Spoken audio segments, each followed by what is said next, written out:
Welcome to In a Nutshell, the podcast dedicated to all things agricultural consulting. I'm Dylan Brush here with soil genius and ag consultant Bill Brush, and we're delighted to accompany you on this journey where we break down the different aspects of agricultural consulting. In each episode, we'll dive into the realm of agriculture through the eyes of Bill Brush, where consultants like Bill play a vital role in empowering farmers, agribusiness, and agricultural organizations. If you're passionate about agriculture, problem solving, and enjoy a little bit of detective work, this podcast is tailor-made for you. Welcome back. This is Bill Brush, and today we're going to talk about stone fruits and a fertility program today on In a Nutshell. When we talk about stone fruits, the most common one we think of are peaches or apricots or maybe nectarines, and that includes all of these other new ones, the apriums, the pluots, etc., and plums, and anyway, lots of different ones. But they are managed very, very similar with a fertility program.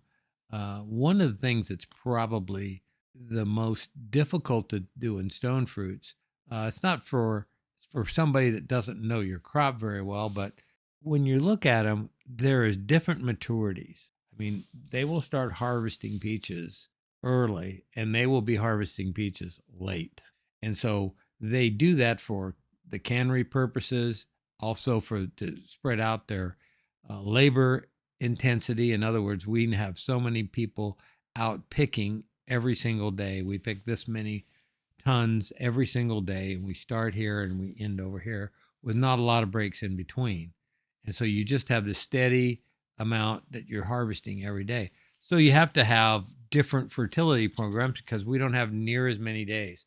Down the road, when we talk about some field crops like a corn crop, some corn crops, just throw this out, some will take to maturity can be 125 to 135 days.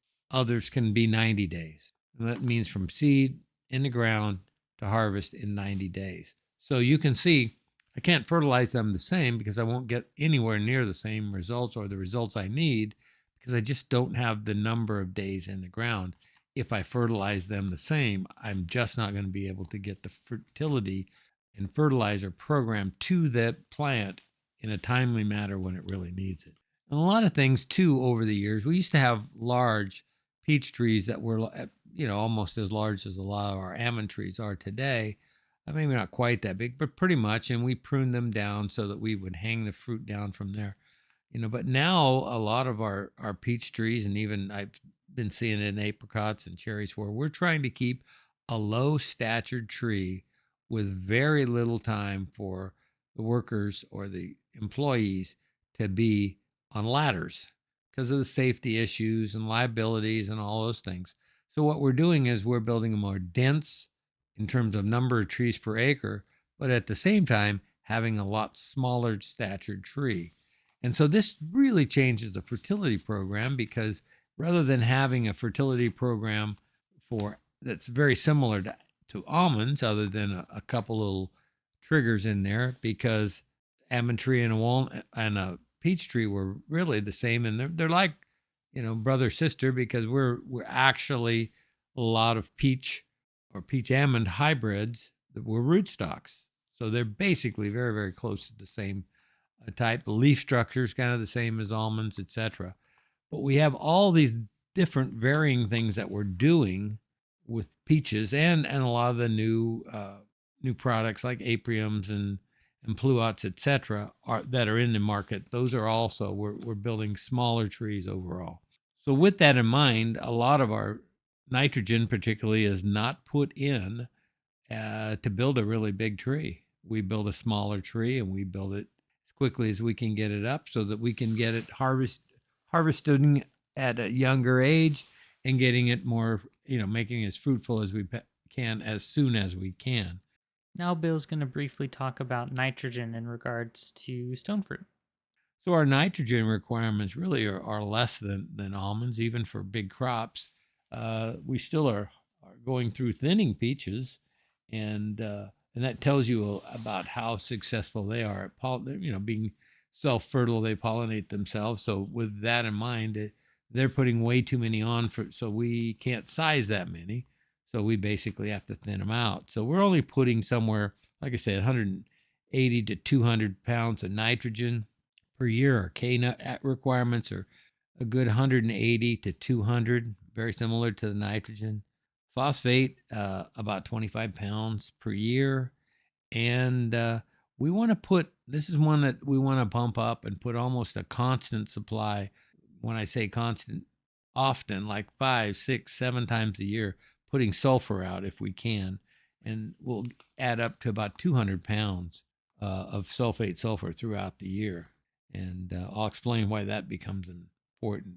When we get done with harvesting a crop, we start with our post-harvest nitrogen, and then we come back not long after that with our wintertime application of SOP. We come back and put our phosphate early in the season, and then we start with our early nitrogen, but not quite as early as almonds, because it's not quite as critical at getting it on there at the very time that the roots start to wake up. So we try to shoot for bud break, and we'll do it a small amount, 20, 25 pounds in about 3 weeks, another 30, and we'll go up to a point. Now, this is where it becomes real tricky, because what we want to do is we want to, about a month before pit hardening, we want to stop our nitrogen. But we need to know on these different varieties when the actual pit is hardening. Okay, because we want to stop putting nitrogen about 30 days ahead of that, because we want the nitrogen to run out when that pit is hardening up. When we open some fruit up and look down in there and see that it's hard, that you can't really cut into it, it's not soft to a knife blade or whatever, at that point, the pit's been developed, and now we can go after what we want, which is to grow more flesh around that pit. The one thing that's difficult when you look at growing stone fruits, what the plant wants and what we want are directly the opposite. The plant needs and wants the seed, the pit. We want the flesh that goes around it, the edible part for us. And we want that edible part to be sweet, succulent, and have good shelf life, and all of the things that go with that, okay? The tree, however, really doesn't care about all of that stuff. It's only worried about that pit being, again, a viable seed. So when you're growing pistachios, almonds, walnuts, the most important thing for the tree is the same thing that's most important for us. So we have a whole different philosophy when you look at and we say, well, they're just tree crops and they look a lot like almonds, so we're going to grow them like almonds, and you'll have a lot of problems, because if you keep pushing them too hard, you'll do a couple things. One, if you continue to feed it on a regular basis, it'll get bigger and bigger pits, and that's not what we're looking for.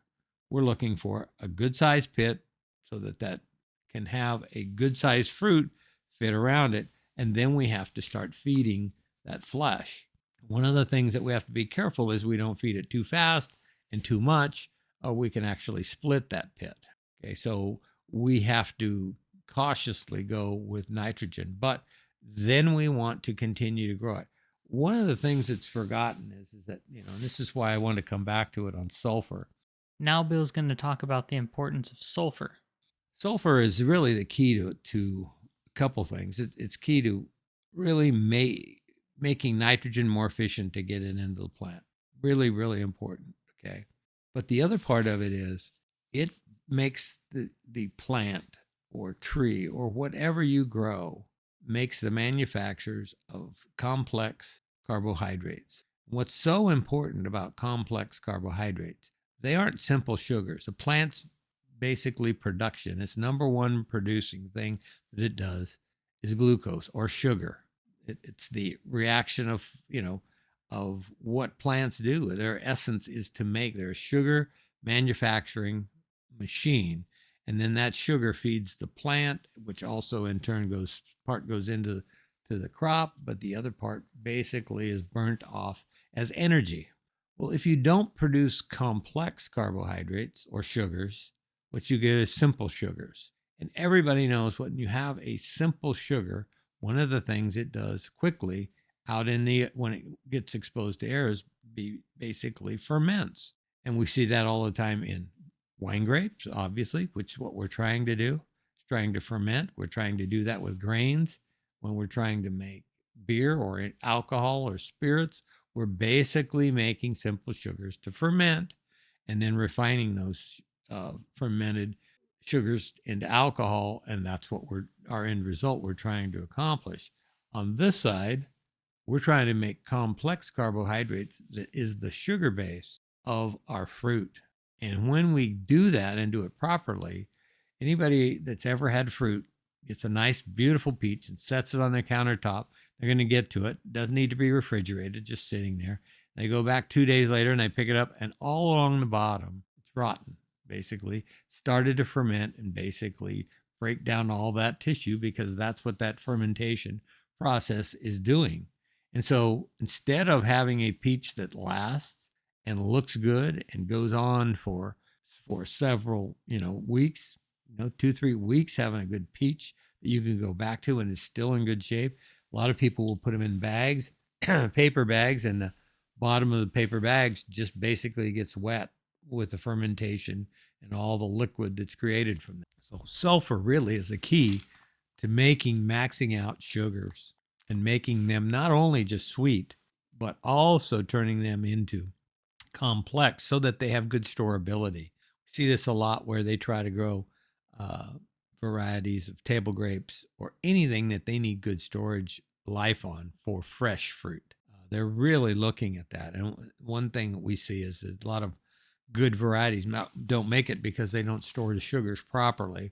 Maybe it's they don't put them together right, but long story short here is that sugar will make your fruit much more storable, and it'll last longer on the tree. It doesn't fall apart near as quick, easier to pick. There's several things. It doesn't bruise as easily.